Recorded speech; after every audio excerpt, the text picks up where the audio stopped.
Hi, I'm Paul, I'm Adam. And I am Ben. and welcome to FilmBusters. FilmBusters.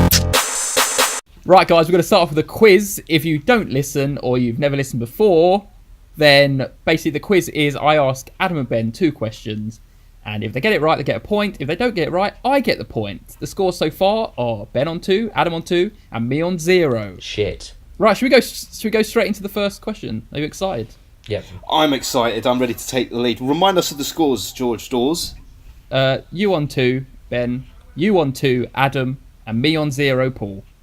How you feeling, Adam? I'm nervous. You It's should be. a slender draw. It could go Slender any way. draw. This is the most exciting this quiz has ever been. Yes, What could happen?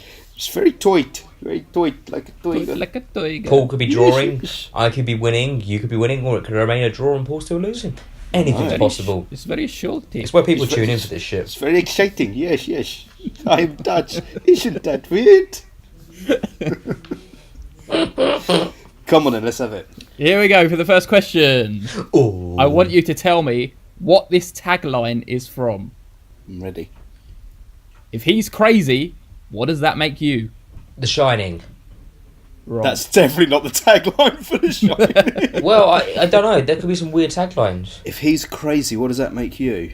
Okay, now I've got a bit of time because you blew your load too early, Adam.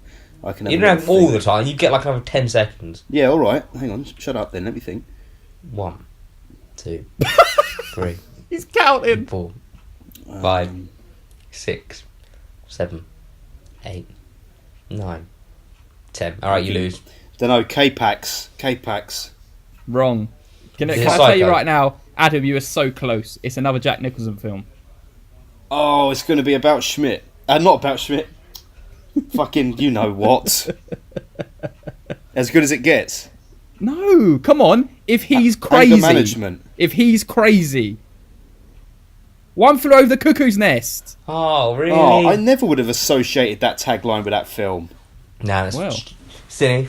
It sounds said like a comedy. I said I got my revoke first points. point of the year. I say it gets revoked. It was a shit question. Adam, you were close, man. What made Yeah, I you say ju- Jack Nicholson? Because I just thought crazy Shining. It was between Shining and Psycho. I just thought, what's a famous crazy person film? Yeah. One Flew Over the Cuckoo's Nest, probably. Yeah, but I didn't Yeah, think but I that didn't would be the think about tagline that. for that. No. I thought it would be a bit more sincere and a bit more serious. Exactly, a bit of sincerity. Because that tagline doesn't even match up with the film. What is it? If he's crazy, what does that make you? That Yeah. doesn't connect with the film in any way. Because what Yeah. they're Yes, saying it does. is, if Yes, he's it does. How? Because Go on. he's a criminal who's basically put himself into an insane asylum. Yeah, And they're he's basically lying. saying, if he's crazy, what does that make you? Because that means you must be crazy as well, because you're normal. Yeah, well, I suppose I didn't care for it. Well, let's go to the next question. I got my first point of the year. I'm very happy about it. Can't you tell? Come on. Well, you had It's to a- explain the point, so it's not really a true point. Anyway, Adam, it's time for one of us to take the full lead here. Don't allow Paul Yeah. to get the point. Let's split us.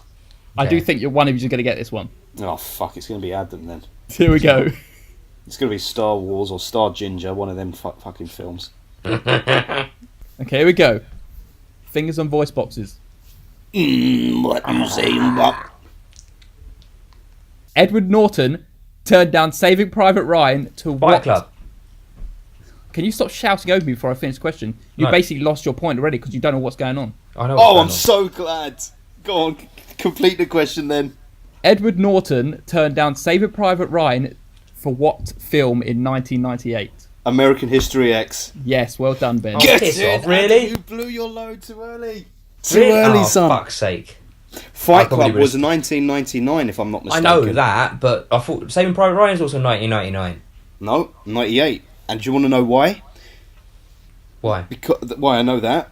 Because the Contrarians, this very topical, are very good podcasting friends, just did a Shakespeare in Love episode, and I was listening to it, and Alex was saying how he never forgave Shakespeare in Love for changing how the Oscars were awarded, because that was the first year where it really went to the undeserving film, because Shakespeare in Love won the Oscar for Best Film and Saving Private Ryan didn't. That is insane. Now, ain't that some bullshit? That is insane. I've That never even is some seen Shakespeare in bullshit. Love. It's a pretty good film. I'm not as going to say Private Ryan, but it's pretty good. Anyway, the king reigns. The crown Well weighs done. heavy.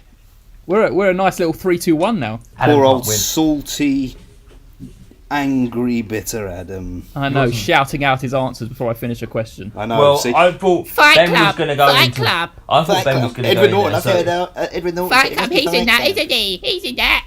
I will fight you both. I'd like to see it. Should we go on to the main event? The main event. The main event. Here is our featured topic, plus Adam might do a rubbish plot summary. Are you fucking serious? Right, guys, we are going to review Can You Ever Forgive Me? This is a spoiler episode, so anything from now on will be spoilers for the film Can You Ever Forgive Me? So if you haven't seen it, you better turn off now, or if you want to know about it, then carry on listening. Adam, would you like to shut up and maybe just explain the plot? Well, I just thought something. When you say that, don't turn off from now. So someone's going to tune in, just listen to the quiz, and then turn off again. Yeah, some people are just listening to our quiz all the time. I'm love telling you, the quiz is the best part. We should do many questions. Maybe we'll do one special episode where all we do is questions for half an Yeah, hour. when there's like not very good films, or when Ben doesn't want to watch any more Marvel, we'll just... And I'll do all the questions on Fight Club and Snatch. Yeah. Okay. I'll probably get them all wrong. Can I pick a different favourite topic? No, it has to be a film. Yeah, I know, but like a different film. I feel like I've got more knowledge. Can on I other do films. it on Yeah. football teams, please? Yeah. Go Anyway, on to this film. that's an idea for next week. So basically, we all met up yesterday, and we went to go see a film. We both want to see one film, but we wasn't on, so we went to see another film. I'm not going to tell you what the film is yet, but keep you all waiting. We also met up for a drink before, and we had some celebration food for Paul's birthday. We then went to the film, and we sat in the members' lounge before. Then we proceeded to watch said film, and we haven't spoke about it since. But we went for a burger that nobody wanted. So much exposition. That is a great day summary. Yes. Anyway, The so that only, was a film the bust only day thing out. that didn't work is that you said, I'm not going to tell you what the film is, but Paul's already said, right, guys, this is what we're reviewing this week. Well, we can edit that bit out. I won't. Anyway, so talking about the actual film now, not just about our day. I know this is probably better than the actual podcast because we should do this every time. We went to see a film called Can You Forgive Me? I can't forgive Paul for spoiling my big moment there. But, yeah, and it's about a woman who writes some letters that are actually fake and she sells them, and then she's friends with Richard E. Grant, and they're like, oh, buddy, buddy, and she's a little cat, and then the story progresses from there. Or does it? Or does it? Or does it fall flat on its face? We're about to find out. Well, we're going to find out. very Over to soon. Paul first. Oh, me first? It's been just over 24 hours since we all watched it together, and we don't know what each other thinks. I'm not going to say anything else about this film other than I gave it 8 out of 10. Ooh. I was not expecting you to say that. That's what I'm going to say. Over to Ben. Well, at this point, I won't say anything more about the film other than I gave it a 7. And Interesting. I have agreed with one of you on your ratings here. And I Right. give it a 7 as well. Wow. Now, I tell you, I did not see it playing like that. You didn't. Yeah. You thought I was going to give it a 6. Yes, now I wonder, are you just saying this to be contrary? Because yesterday, before the film started, just to give listeners some context, just as the film was starting, I said to Adam in the cinema, I'm going to predict the ratings now. I'm going to give it an 8, you're going to give it a 7, and Paul's going to give it a 6. And then I told Paul this when we were leaving, so now he's giving it an 8 just to sass me. You actually hated the film. Paul, Ben, you were going to give it a 2 until that cat turned up. It's true. The cat poor won me cat. over, baby. That poor cat. No, let's not talk about the cat just yet. He's going to get him all sad for the podcast. I No, would let me like get- to know. I'll give it a little bit more exposition. Okay, so when I went into this film, I wasn't expecting much, and I wasn't actually enjoying it too much when I was initially watching it. Probably about 20 minutes, first 20 minutes, I thought it was a bit... They was trying to go for too much of the laughs, and people were laughing too much in the cinema. You were I was angered by the thinking- other people. I was thinking, Yeah, you oh, didn't come like on, the you're people just... laughing. I was thinking, you're laughing just because it's Melissa McCarthy. It's like she's just drinking a scotch at the beginning. It's not funny. It was She's quite just funny. drinking, right? It's because she was emptying the scotch into another glass of scotch. Yeah, so it's fine. But it's not laugh out loud funny. That's what I'm No, trying I to say. agree. It's like a little chuckle or you just smile. Yeah. But and then when it got into the actual main crux of the story, so the forging of these letters, I thought it was really interesting, and I really liked it. It turned into a bit of a, like a cat and mouse kind of film. Boom. I quite enjoyed that. It was nice. I didn't even make that link on purpose, but that was very good. Bullshit. And Richard E. Grant, he was brilliant. I really liked him. And Melissa McCarthy wasn't as annoying as I thought she was going to be. Yeah, I'll give you that. I thought that the film definitely picked up when Richard E. Grant came into it. It was a bit dull with her, and if either of them win an actor award or an actress award, it's only because they've worked so well together. And that's pretty much what was the film. There was nothing beyond the film. The story was okay, but you only watch the film to watch them two. And I don't think he deserves it to win it unless she deserves to win it. It's like almost a duo of an actor and actress. You take them apart, they weren't really special, but together they were. Disagree. Really? I think Richard E. Grant should win it, but she shouldn't.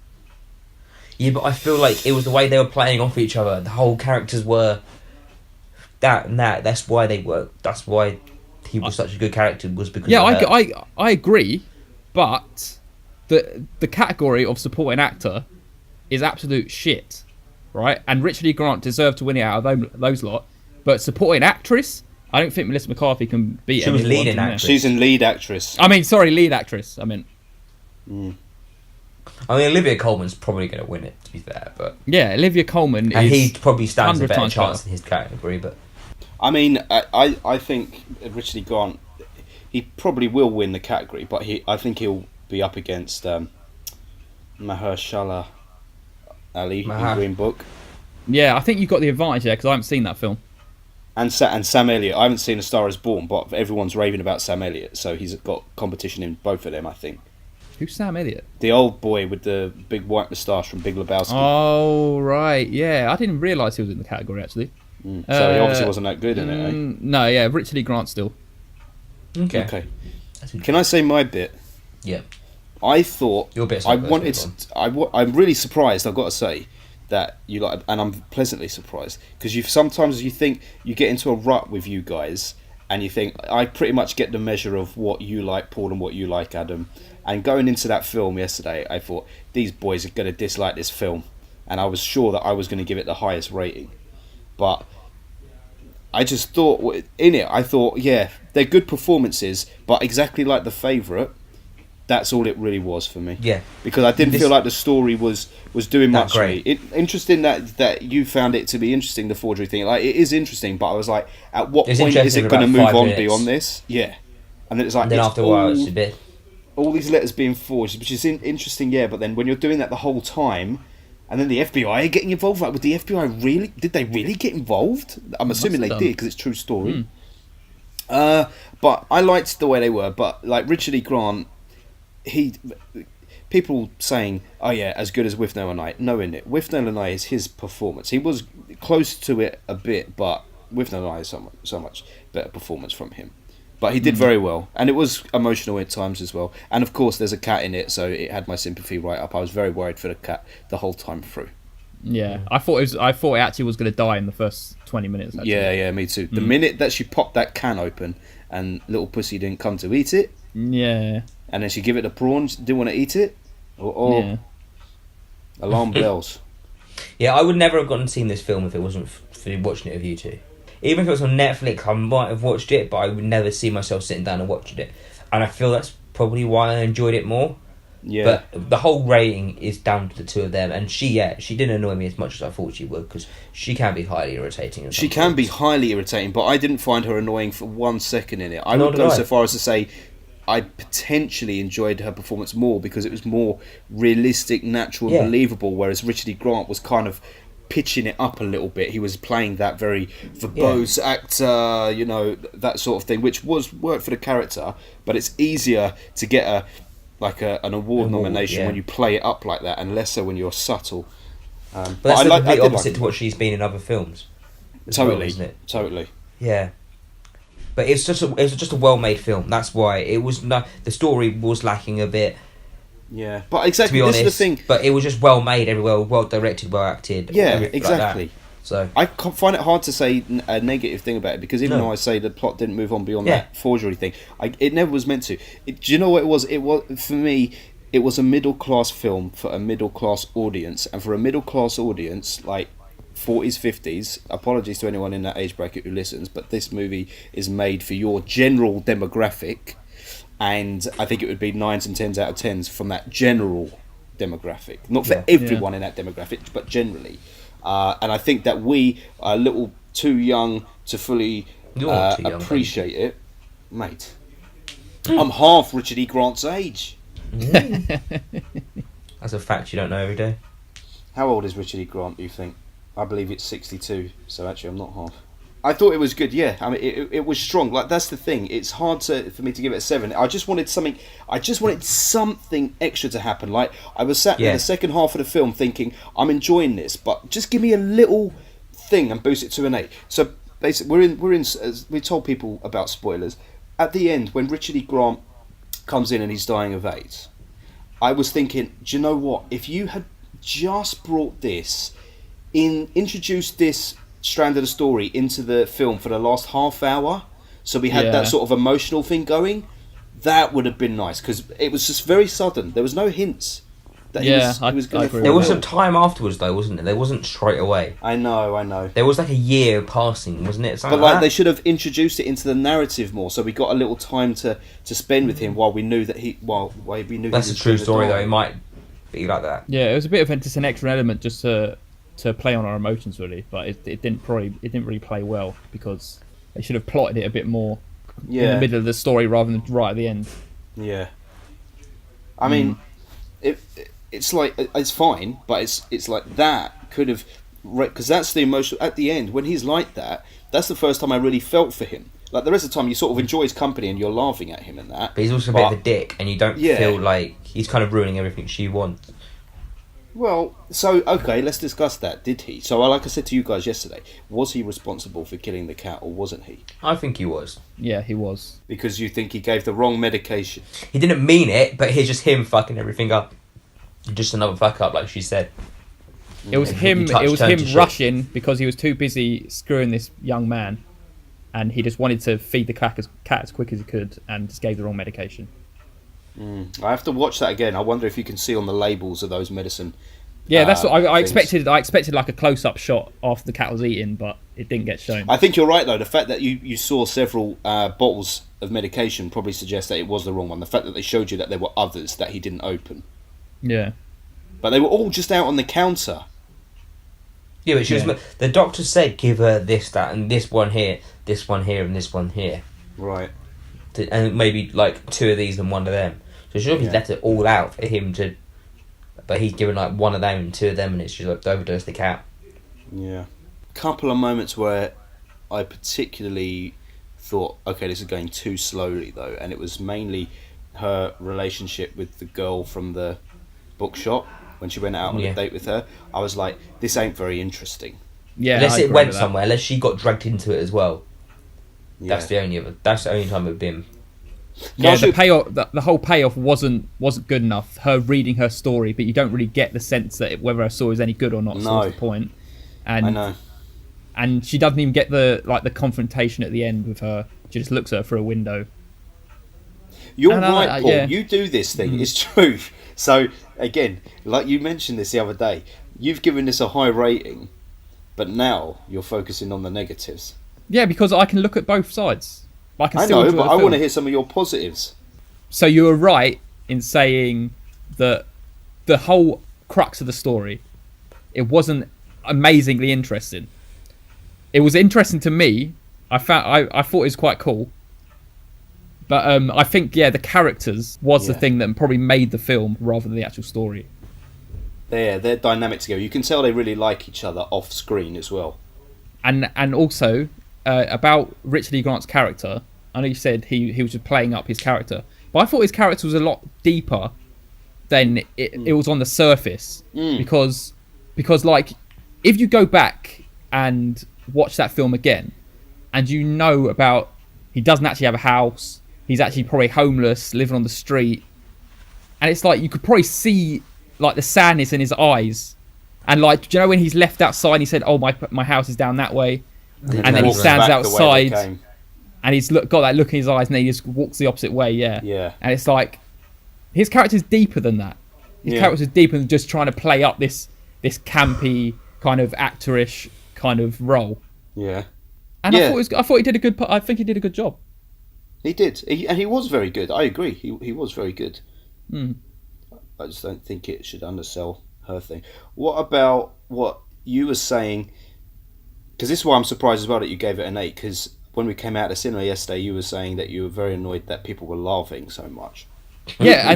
Which I can identify with, because I get very annoyed with people laughing in the cinema too. I was very annoyed when I saw The Favourite earlier in the week. Everyone was laughing. Yeah, everyone loves a swear word. I know. People laugh just because a swear word happens. Before I speak about the laughing, what did you think of the C-bomb by Richard E. Grant at the end compared to the C-bombs in The Favourite? Perfect, because it was used once and it was perfectly done. And it was you didn't even notice it happened. Line.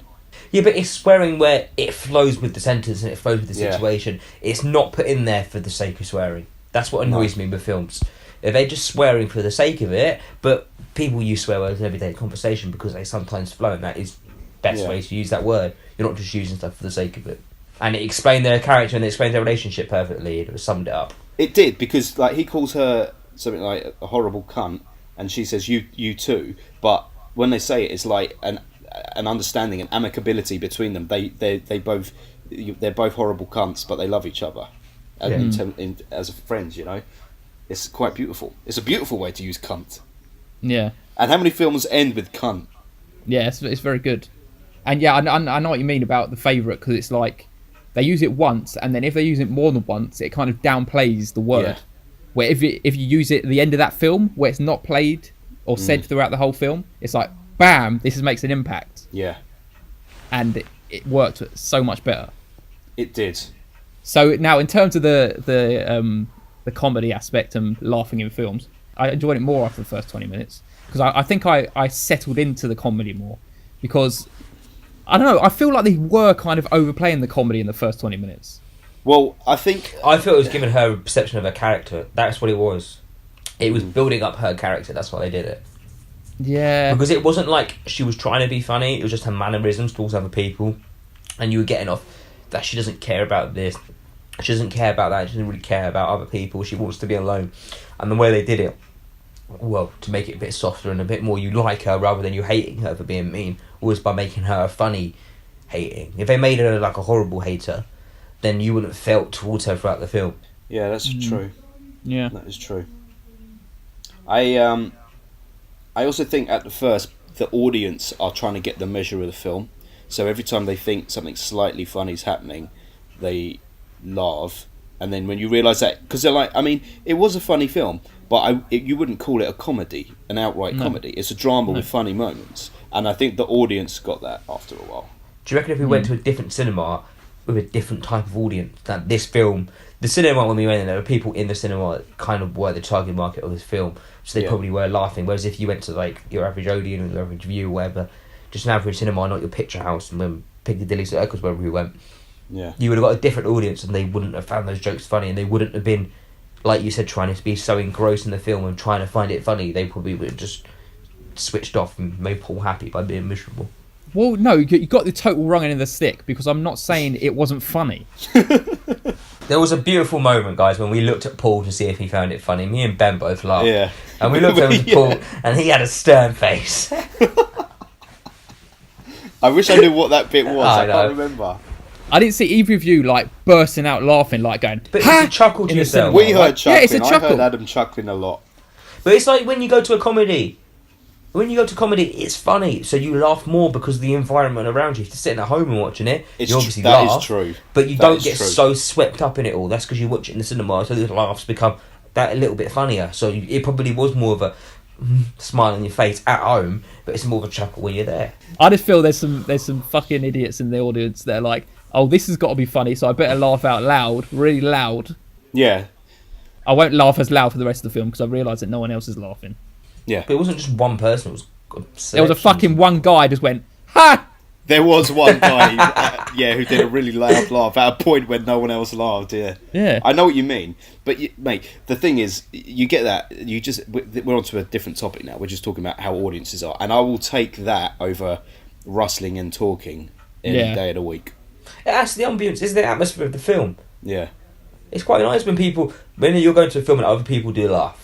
It kind of does make it a bit better. I dig it if I'm finding it funny too. If I'm not finding it funny, or if I'm thinking, because it's true, there's certain things like in that movie that were funny that you didn't need to laugh out loud about. It's just, oh, that's humorous. But people sometimes feel the need in those settings, particularly when they've gone with friends and whatnot, to show to their friends, hey, this is funny. They forcibly laugh out loud, and that's when it gets a bit annoying.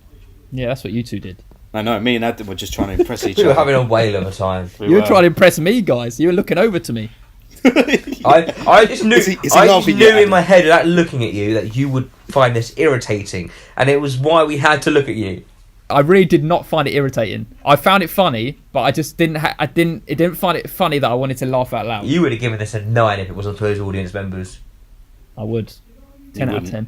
Bollocks. 10 out of 10, mate. The thing is, isn't it funny though that Adam, me and you were laughing, and we've given it a 7, and he wasn't laughing, and he's giving it an 8. So it goes to show that whole laughing out loud thing, it doesn't affect your enjoyment. But it's not, because this film to me wasn't bad at all. It just wasn't my film. That's exactly. why I could only give it as a 7. So it's personal. As a film was made, it probably is like a 9. Maybe you could maybe argue the story did need a bit more developing, and a bit more of a, not even a twist, but a bit more.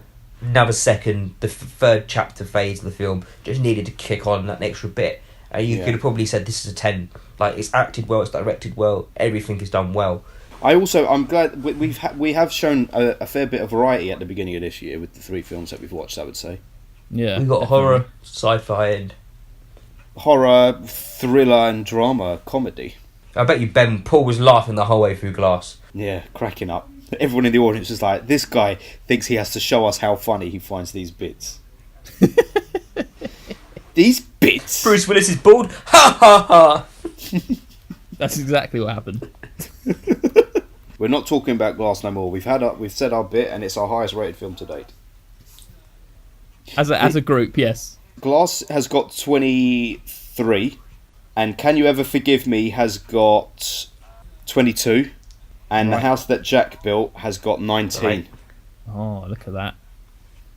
Very surprising. Quelle surprise. Very Who would have ever surprising. thought, if you'd said to us last year, you guys are going to vote Can You Ever Forgive Me higher than The House That Jack Built, none of us would have believed that shit. There you go. Do you Open reckon this was a better surprises. film than Glass, though, Ben? Like, we're just talking about... Okay, so here's the thing, right? All these scores that we give have all to personal. be subjective. It has to be personal, absolutely. Because I'm under no illusions that Glass, as a overall film and a cinematic film and whatnot, is not worthy of a 9. But personal enjoyment mixed with how it was done, it's a 9. Do you know what I mean? Like, on a technical level, it's not a 9. Because there's nothing really cinematically progressive or whatever. But for story, acting, enjoyment, 9. This Can You Ever Forgive Me, technically, it's probably a 9. Technically. As a film. Yeah, exactly, that's what I was saying. It doesn't... Yeah. But it's personal, isn't it? Very personal. I felt very good, very close Take to your me mum as to go well. see it, she'll give it a 10. Oh, my mother loves the bloodshed. She doesn't. Oh, does she? She hates it. Do you think, just one last question, do you Very think... grown up with this review. I know, it's very mature. Do you know what? I was trying to think, what film did we do last year that was very much like this? It was very grown up. Or maybe it was when we talked about women in film. Maybe. But actually, I mean, obviously we treat the subject matter with the sensitivity it deserves because Yes. lead female actress and female director. Yeah. Indeed. Yes. And actually, we did not, on our entire podcast last year, watch a film directed by a female director. For shame. What chauvinistic pigs we are. I know, but we've changed it this year already. We're being very progressive this year. 2019, we're matured, we're very varied. I'm very proud of you. I love you boys even more now because of this. It was a much better cinema experience than Tomb Raider. In some ways it was, in some ways it wasn't, though. Well, I know, in different ways. Like, it was fun to hate Tomb Raider. It was fun to hate it collectively, generally. At least you can have a film now that you can look back fondly on and know that we all enjoyed it. I know. In all our years together, we've only seen And I two would have films. never have seen this film if it wasn't for you boys. And I would have never have seen Tomb Raider if it wasn't for you boys. Yeah. Next time round, we'll go see a film that Paul wouldn't have ever seen if it wasn't for us boys. If all our mums went to see it, what do you think our mums would give the film? My mum would probably give it a 9 out of 10. I think my mum would give it exactly the same rating as me. Or an 8. I think my mum would give it an 8, yeah. So it's a film for the mums. And Yeah. the sons enjoy it too, but just not quite as much. We should go and see it on Mother's Day. We should have. It's a film for the mothers and the sons. Everyone go take your mum to watch it on Mother's Day. She'll enjoy it highly. Next year for Mother's Day, or this year for Mother's Day, shall we get all our mums on the podcast with us and do a mum special? Imagine. Can you imagine if we Mate. did that? Do you think any of your mums would be up for that? My mum talks a lot, so the podcast would go on for hours. Logistically, it would be hard to get them all, but it would be fun. Wouldn't that be fun? But the only way we could fucking do it is if we were all sitting in a room because we'd all be talking over each other. Oh, I know. Trying to get my mum on Skype would Especially be a nightmare. Adam's mum. Adam's mum would be talking over everyone. She likes to talk. Right, guys, if you want to get in touch with us, you can get in touch with us at FilmBustersPod on Instagram, Facebook, and Twitter. Or you can email us at filmbusters@outlook.com. We also have our personal Twitter accounts. So mine is at FilmBustersPaul. You can find my one out in the previous podcast.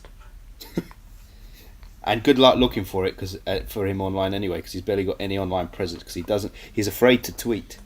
And I'm at FilmBusters Ben, eh? Yes. I'm Adam if you want to find out. And I'm Ben. And I'm Adam. Hello, I'm Paul, and I'm Adam, and I'm Ben. And welcome to FilmBusters. Imagine Groundhog Day, we just looped back round again. Okay, so to wrap up the podcast, we've been doing a thing in these past episodes this year where we each say a word to describe the film, and so far it seems to really sum up the film quite well. Yeah. So should we do it now? A word each that collectively should sum up the film, yeah? Yeah. Come on, let's hit it. My word to sum up this film is charming. Performance. Stylish. A stylish, charming performance. Oh, It's good. That's quite cute. FilmBusters.